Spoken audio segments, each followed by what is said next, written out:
Так все-таки быть или не быть платным дорогам в Якутии, мы узнали еще одно мнение по этому вопросу. Последствия разлива нефти ликвидируют в Мирнинском районе республики. Инспекторы Комитета охраны природы собрали пробы почвы, ведутся исследования. Холст и краски в прошлом. В память о верном друге американский художник из Калифорнии нарисовал портрет при помощи солнечного света.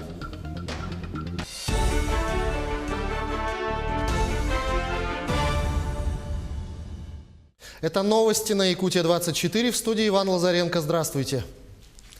Инспекторы Мирнинского комитета охраны природы провели проверку на месте разлива нефти. Напомним, что 18 февраля на территории Среднебутуобинского нефтегазоконденсатного месторождения произошло ДТП, в результате которого произошла утечка нефти из опрокинувшегося транспорта объемом 1,5 кубометра. В ходе проверки установлено, что земельный участок действительно был зачищен от нефтепродуктов, произведено изъятие загрязненного грунта, отсыпка и планировка. Инспекторы охраны природы отобрали пробы почвы, ведется исследование. Наша задача в данной ситуации была проверить, насколько качественно проведена зачистка. С нами были отобраны пробы почвы и переданы в лабораторию назначение экспертизы о том, что и содержится в данной пробе нефтепродукты. То есть что обычно производится? Обычно производится снятие грунта, вывоз загрязненного грунта, дальше работа с адсорбентами и дальнейшая планировка грунтом. Да, завозят уже чистый грунт и производят планировку. В Нерюнгри состоялась пресс-конференция с участием заместителя управляющего отделением Пенсионного фонда по Республике Саха-Якутия Марка Унарова. Разговор с журналистами охватил широкий круг вопросов по пенсионному и социальному обеспечению населения республики. В России начинается постепенное повышение возраста, дающего право на назначение страховой пенсии по старости и пенсии по государственному обеспечению. Изменения будут происходить поэтапно в течение 10 лет, и в результате пенсионный возраст будет повышен на 5 лет. Прежний возраст выхода на пенсию сохраняется у большинства граждан, имеющих право досрочного назначения пенсии. С этого года законом предусмотрена повышенная индексация страховых пенсий темпами, опережающими прогнозный рост инфляции. Это надо воспринимать не как реформа, это совершенствование пенсионной системы.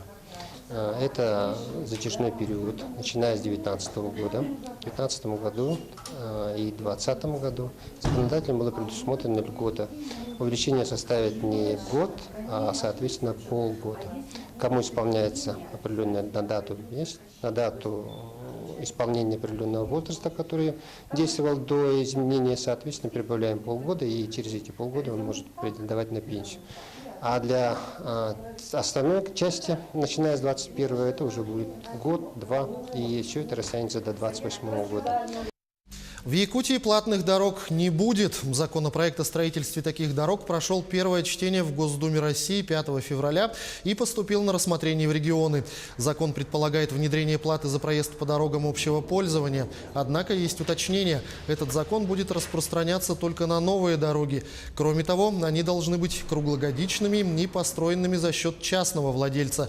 Таких дорог, которые подходят под эти определения, в нашем регионе нет.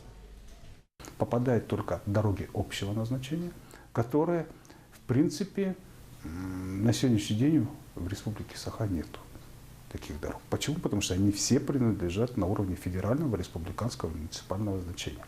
Не секрет о том, что если мы возьмем все дороги за 100%, у нас всего 8% тех дорог, которые имеют круглогодичное сообщение. Это без мостов, те, которые вот не прерываются, это только наша дорога Лена. Заинтересовать аудиторию, давая новые знания. Сегодня, 21 февраля, профессиональный праздник отмечают экскурсоводы. Непаханной целиной отрасль туристических экскурсий остается в Алдане. Научные сотрудники работают в основном в стенах музеев. Тему продолжит Татьяна Вахнина. В фотографиях и экспонатах запечатлена история автомобильного предприятия «Аям-Транс», которое в этом году отметило бы 95 лет. Юбилейную выставку приготовила старший научный сотрудник Алданского историко-краеведческого музея Дарья Васильева. Сейчас мы работаем над составлением книги, посвященной деятельности автомобильного предприятия «Аям-Транс», которое просуществовало с 1929 года.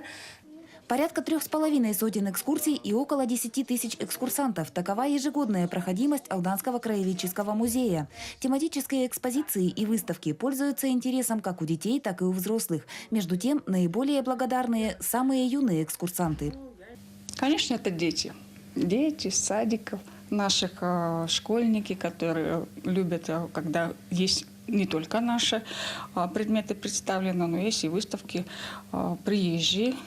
В Алданском музее работают как постоянные экспозиции, так и временные выставки, которые, как правило, бывают приурочены к датам или событиям. Сотрудники музея сегодня тесно сотрудничают со множеством организаций. Передвижные выставки на предприятиях и в учебных заведениях проводятся регулярно. В активе имеются 2 автобусные экскурсии. Разработана очень хорошая автобусная экскурсия. Она называется «История в памятниках». Вот. У нас разработана очень хорошая экскурсия не только по городу Алдану, но и по городу Тамоту. То есть тоже по памятникам, по памятным местам. Автобусные экскурсии востребованы преимущественно у гостей города и района, однако их организация представляет определенную проблему, поскольку собственного транспорта у музея нет. Между тем, в районе много мест, кои интересны как приезжим, так и местным жителям.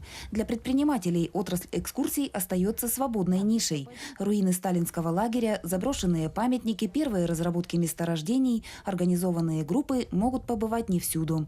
Татьяна Вахнина, Сергей Шипачев, Александр Лукин, Алдан. Американский художник из Калифорнии нарисовал портрет собаки при помощи солнечного света.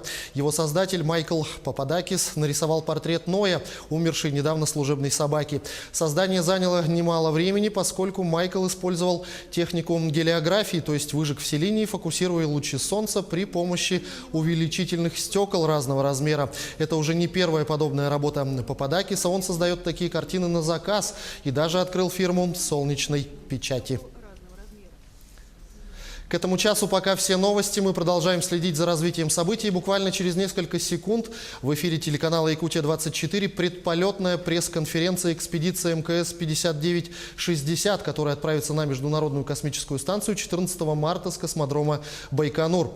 Основной экипаж состоит из космонавта Роскосмоса Алексея Навчинина и 2 астронавтов НАСА Кристины Кох и Ника Хейга. Прямо сейчас трансляция из звездного городка. Оставайтесь с нами. Психологами, мы с ними пообщались, и я так понял, что и они успокоились, что, в общем-то, с нами все в порядке.